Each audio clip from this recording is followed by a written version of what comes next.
நம்மிடையே பத்திரிகையாளர் கோட்டீஸ்வரன் இணைந்திருக்கிறார். திரு கோட்டீஸ்வரன், வணக்கம். இணைப்பில் இணைந்தமைக்கு நன்றி.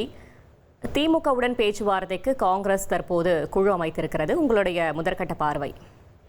நேயர்களுக்கு வணக்கம். இது வந்து பாத்தீங்கன்னா ஒரு எதிர்பார்த்த ஒரு மூவ் தாங்க. ஏன்னா ஒரு 10 நாளா ஒரு பேசுபொருள் இருந்தது.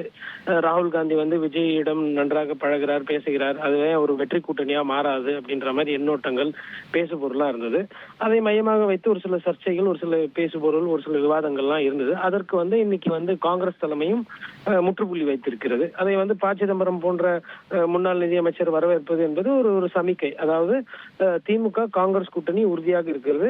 களத்தை இவர்கள் எல்லாம் சேர்ந்துதான் பண்ண போறாங்க. இந்த கூட்டணியில விரிசல் இல்லை அப்படின்றது முதல்ல ஒரு ஃபுல் ஸ்டாப் வச்சிருக்காங்க. இரண்டாவது, விஜய் அவர்களுக்கு இருந்த ஆப்ஷன், காங்கிரஸ் மூலமாக இருந்த ஆப்ஷன் என்பது க்ளோஸ் ஆகியிருக்கு. ஏன்னா காங்கிரஸ்க்கு தமிழகத்துல ஒரு முதல்வர் வேட்பாளர் வேற ஒரு கட்சியில இருந்து ஏத்துக்கிறது ஒரு புதுசு கிடையாது. இப்ப திமுக இருந்து வரக்கூடிய ஐயா ஸ்டாலின் அவர்களை முதல்வர் வேட்பாளரை ஏத்துக்கும் பொழுது விஜய் கூட ஏத்துக்கலாம். அந்த ஒரு பேசு பொருள், அந்த ஒரு எண்ணோட்டம் ஒரு சிலருக்கு இருந்திருக்கலாம். காங்கிரஸ்லயே இருந்திருக்கலாம். விஜய் அவர்களுக்கும் பரவாயில்ல, நம்ம கட்சியை தாவேக்கா நிறைய பேர் கூட்டணிக்கு வரணும்னு ஆசைப்படுறாங்கன்னு அந்த ஒரு மார்க்கெட் இருந்தது. அது இப்போ ஒரு டோர் க்ளோஸ் ஆயிடுச்சு. இப்போ ஒரு டோரா கிட்டத்தட்ட க்ளோஸ் ஆயிட்டு இருக்கு. விஜய் அவர்கள் என் தலைமையில அப்படின்னு பேசும்போது இப்போ இன்னைக்கு அதிமுகவும் க்ளோஸ் பண்ணிட்டாங்க அப்படின்னா விஜய்க்கு வேற யாரும் கூட்டணி வருவதற்கு என்று பெரிய கட்சிகள் வர்றதுக்கு வாய்ப்பு இல்லை.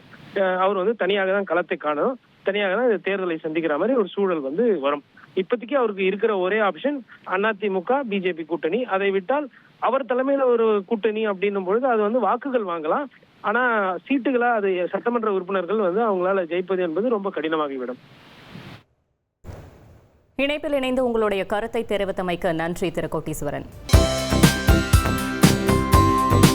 தந்தி டிவியை உங்கள் கேபிள் டிவி ஆபரேட்டரிடம் இலவசமாக கேட்டு பெறுங்கள்.